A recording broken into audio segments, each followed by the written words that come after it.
quoting the book of Romans. A social media post quoting the book of Romans, a testimony of leaving the gay lifestyle to follow Christ. Silently praying outside an abortion clinic.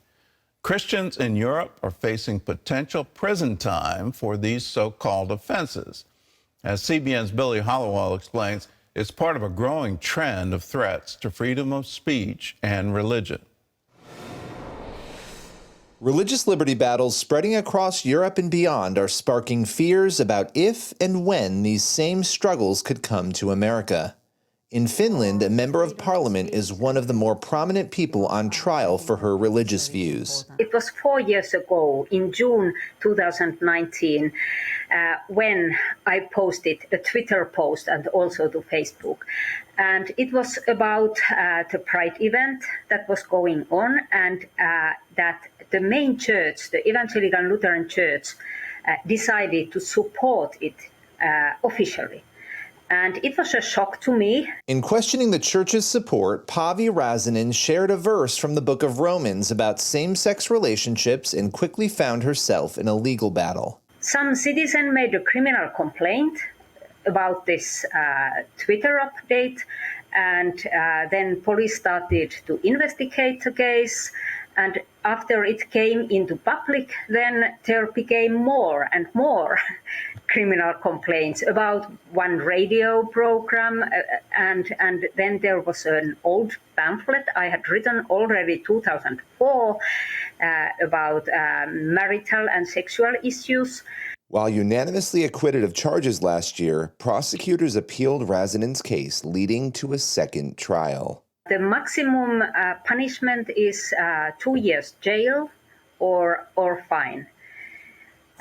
But of course, in Finland, we have in our constitution, we have the freedom of speech and freedom of religion. Unfortunately, this struggle goes beyond Finland.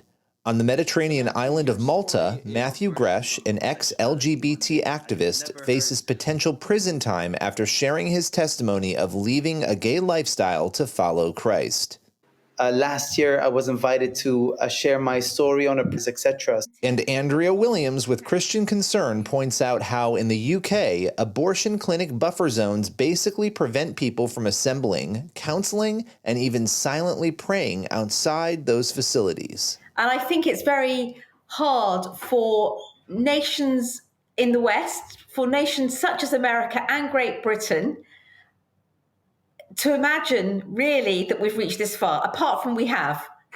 So I think that those that are watching this will think, really, has Great Britain created a space where you are unable to speak quietly, unable even to pray, unable even to walk alongside a woman to explain another way? Consider what happened to UK Army veteran Adam Smith Connor.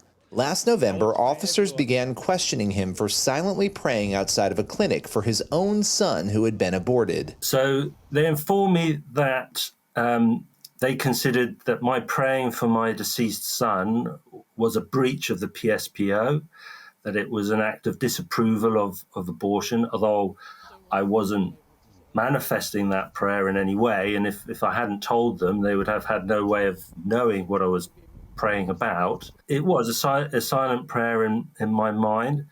Williams says if Americans don't pay attention, these laws could make their way across the Atlantic. These examples beg the question, could the criminalization of Christianity come to the U.S.?